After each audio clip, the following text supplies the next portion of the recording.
छत्रपती संभाजीनगरात पाणी पुरवठा विस्कळीत झालाय। फारोळा जलशुद्धीकरण केंद्रातील विजेच्या पॅनल बॉक्समध्ये एक उंदीर घुसल्याने पॅनल बॉक्समधील केबल जळाली आणि त्यामुळे दुरुस्तीसाठी पाणी पुरवठा बंद करण्यात आलाय।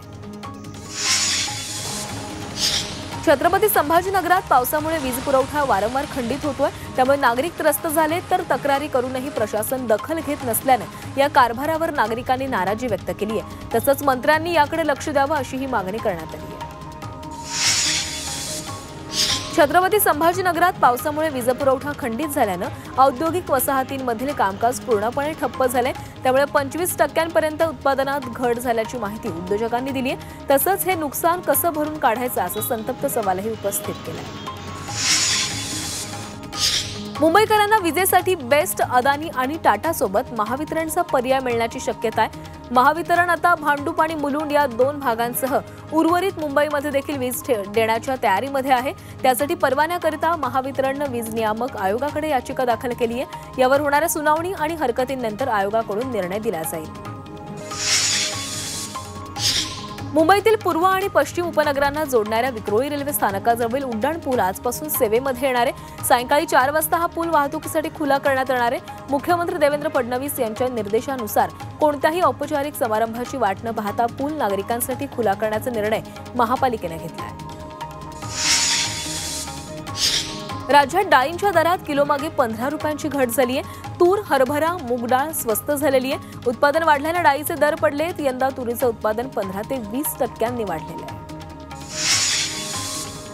सोन्याने सर्वात उच्चांकी दर गाठलाय। सोन्याचे दर 2,500 वाढलेले आहेत, तर चांदीच्या भावामध्ये 6,000 रुपयांची वाढ झाली आहे। सोनं 1,02,400 रुपये प्रति तोळा झाले, तर चांदी 1,09,000 रुपये प्रति किलोवर पोहोचली आहे। नाशिकमध्ये एमडी ड्रग्सच्या विक्री प्रकरणी कारवाई करण्यात आलेली आहे। या कारवाईमध्ये एकाच घरावर छापा टाकून घरातून 63,000चा मुद्देमाल जप्त करण्यात आला। तसंच एका आरोपीलाही अटक करण्यात आली आहे। सांगली महानगरपालिकेचे तत्कालीन आयुक्त शुभम गुप्ता यांच्या कार्यकाळातील कारभाराची आणि त्यांच्या व्हॉट्सअप कॉलची चौकशी करण्याची मागणी माजी खासदार संजय काका पाटील यांनी केली आहे। महापालिकेतील उपायुक्त वैभव साबळे यांच्या 7 लाखांच्या प्रकरणामध्ये शुभम गुप्ता यांच्यावरही आरोप केलेला होता। नाशिकमध्ये शेतीमालाची चोरी करणाऱ्यांवर पोलिसांनी कारवाई केली। या प्रकरणी 2 जणांना अटक करण्यात आली। या आरोपींनी गहू, सोयाबीन, तांदूळ या शेतीमालाची चोरी केलेली होती। या आरोपीकडून 1,53,000चा मुद्देमाल आणि पिकअप वाहन ही जप्त करण्यात आले। छत्रपती संभाजीनगरात 3 दिवसांपासून बेशिस्त रिक्षा चालकांवर कारवाई करण्यासाठी पोलीस रस्त्यावर उतरले, तरीही आरटीओ विभाग केवळ कारवाईच्या घोषणा करत असल्याचं पोलीस आयुक्तांनी सांगितलंय। तसंच पोलीस आयुक्तांनी आरटीओच्या भूमिकेबाबत तीव्र नाराजी व्यक्त केली आहे।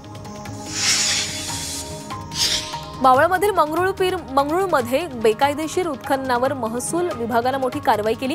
या कारवाईमध्ये महसूल विभागाने 25 वाहनं जप्त केली आहेत। या प्रकरणी चौकशी करून संबंधितांवर कारवाई होणार असल्याची माहिती प्रशासनाकडून देण्यात आली आहे। अकोल्यात प्रादेशिक परिवहन विभागाकडून जनजागृती करण्यात आली। रोड सेफ्टी व्हिजन या वाहनाद्वारे वाहतूक नियमांबाबत जनजागृती केली जाते। तसंच वाहन चालकांकडून होणाऱ्या चुका आणि प्रत्यक्ष चित्रीकरण या ठिकाणी करून दाखवण्यात आले। नागपूरच्या भिवापूरमध्ये लग्नातील जेवणातून 100 जणांना विषबाधा झाली। गुरुवारी रात्री लग्न सोहळ्यात जेवणानंतर सर्वजण झोपी गेले आणि त्यानंतर दुसऱ्या दिवशी अनेकांची प्रकृती बिघडली। काही जणांना नागपुरात उपचारासाठी हलवण्यात आलं। यावेळी यातील 32 जणांवर उमरेडमध्ये उपचार सुरू असून इतरांची प्रकृती स्थिर आहे। दरम्यान पाणी आणि जेवणाचे नमुने तपासणीसाठी पाठवण्यात आले। राज्यात कोरोनाचा धोका वाढलेला आहे। राज्यात गेल्या 24 तासामध्ये कोरोनाचे 102 नवे रुग्ण आढळून आलेत आणि यामुळे कोरोनाच्या रुग्णांची संख्या 1,914 वर पोहोचलेली आहे, तर मुंबईतील रुग्णांची संख्या ही 805 इतकी झाली आहे। राज्यामध्ये काल कोरोनामुळे 4 मृत्यू झाला आहे। चंद्रपूर, नागपूरसह विदर्भात मान्सून लांबल्यानं शेतकरी आणि नागरिक त्रस्त झालेत। एकीकडे नांगरणी कर्जाची जुळवणी बिबियाणं याची जुळवाजुळव करून बळीराजा आकाशाकडे वाट लावून पाऊस सरींची वाट पाहतोय, तर दुसरीकडे सकाळी उठल्यापासून घामाच्या धारांनी नागरिक त्रस्त झाले।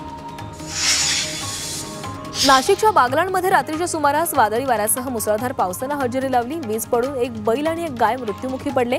बैल गोठ्याचे पत्रे उडून गेल्यानं आणि गोठ्याची भिंत देखील पडल्यानं मोठं नुकसान झाले। तसंच वादळानं हॉटेलचा किचन शेड जमीनदोस्त झाला। यामध्ये हॉटेलमधील 2 कारागीर किरकोळ जखमी झाले। पिंपरी चिंचवडमध्ये काल रात्री मुसळधार पावसानं हजेरी लावली। मुसळधार पावसामुळे आयटी पार्क हिंजवडीचं पुन्हा एकदा वॉटर पार्क झालं होतं। पावसानं विश्रांती घेतल्यानं पाणी ओसरलं असून सकाळी मार्ग खुला झाला, मात्र रात्री या रस्त्यावर गुडघाभर पाणी साचलेलं होतं।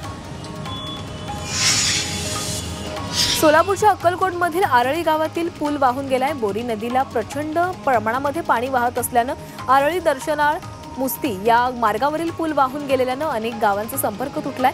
सरपंच आणि उपसरपंचांसह ग्रामस्थांनी वाहून गेलेल्या पुलामध्ये बसून निषेध व्यक्त केला। तातडीनं नवीन पूल बांधावा अशी मागणी करण्यात आली।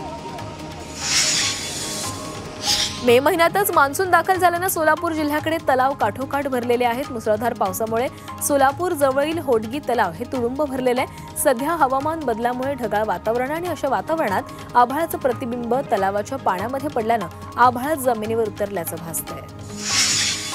राज्यात 2 दिवस मुसळधार पावसाचा इशारा देण्यात आलाय। रायगड आणि रत्नागिरी जिल्ह्यासाठी आज रेड अलर्ट जारी करण्यात आलेला आहे। त्याचवेळी ठाणे, मुंबई, सिंधुदुर्ग, कोल्हापूर, सातारा आणि पुणे जिल्ह्यासाठी ऑरेंज अलर्ट देण्यात आलाय। तर येत्या 2 दिवसांमध्ये मध्य महाराष्ट्र आणि मराठवाड्यामध्ये जोरदार ते अतिजोरदार पाऊस पडेल असाही अंदाज हवामान विभागानं वर्तवला आहे।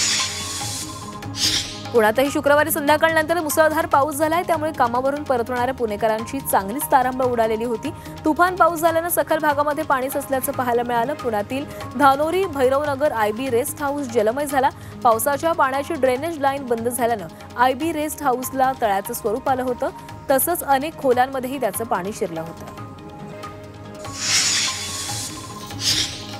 मावळमध्ये एका शेतकऱ्यानं मशीन भात लागवड करण्यासाठी घराच्या छतावर रोपवाटिका केली आहे। रोपवाटिका टाकण्यासाठी शेतकऱ्यानं मशीनच्या सहाय्यानं भात लागवड करण्यासाठी रोपवाटिका घराच्या छतावर ट्रेमध्ये माती बियाणं टाकून तयार केली।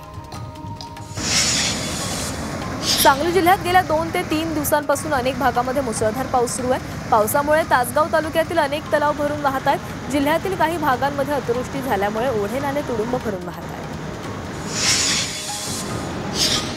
सोलापूर जिल्ह्यातील अक्कलकोटमधील कुरनूर धरण 96% भरले। मुसळधार पावसामुळे कुरनूर धरणाच्या पाणी पातळीमध्ये मोठी वाढ झाली आहे। कुरनूर धरणातून 450 क्युसेक पाण्याचा विसर्ग सुरू आहे। पावसाळ्याआधीच कुरनूर धरण हे ओव्हरफ्लो झाले आहे।